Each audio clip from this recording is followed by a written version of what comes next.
வணக்கம். சற்று முன் கிடைக்கப்பெற்ற மிக மிக முக்கியமான செய்தி ஒன்று வெளியாகி உள்ளது. சட்டசபையில் பரபரப்பு.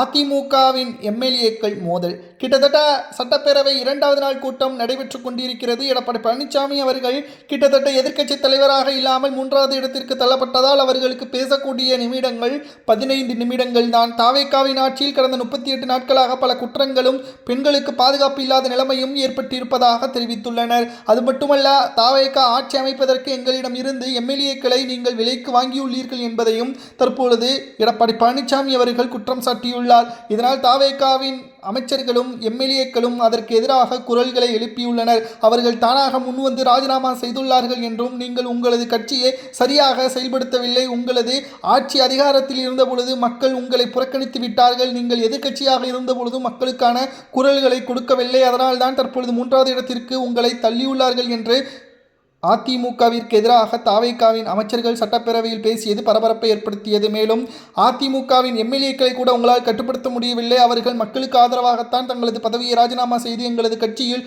இணைந்துள்ளார்கள் என்றும், நீங்கள் மறைமுகமாக திமுகவுடன் கூட்டணி வைக்க முயற்சி செய்து உங்களை முதல்வராக பொறுப்பேற்க வைக்க திட்டமிட்டது எல்லாம் எங்களுக்கு தெரியும். அதை நாங்கள் வெளியிட்டால் அது உங்களது கட்சியில் உள்ள 1 கோடி தொண்டர்களுக்குத்தான் அது அவமானம் என்பதையும் தற்பொழுது தாவேகாவின் எம்எல்ஏக்களும் அமைச்சர்களும் சட்டசபையில் பேசியிருப்பது அதிமுகவின் எம்எல்ஏக்களுக்கு அதிர்ச்சியையும் பரபரப்பையும் ஏற்படுத்தியுள்ளது. ஏனென்றால் 22 எம்எல்ஏக்கள் முதல்வராக விஜய் அவர்கள் நீடிக்கலாம் என்று வாக்குகளை செலுத்தியுள்ளதும் குறிப்பிடத்தக்கது.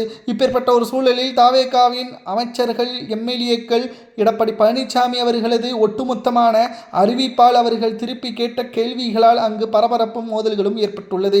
இதனால் திமுகவிற்கு தற்பொழுது எதிர்க்கட்சி அந்தஸ்து கிடைக்கப்பட்டுள்ளது.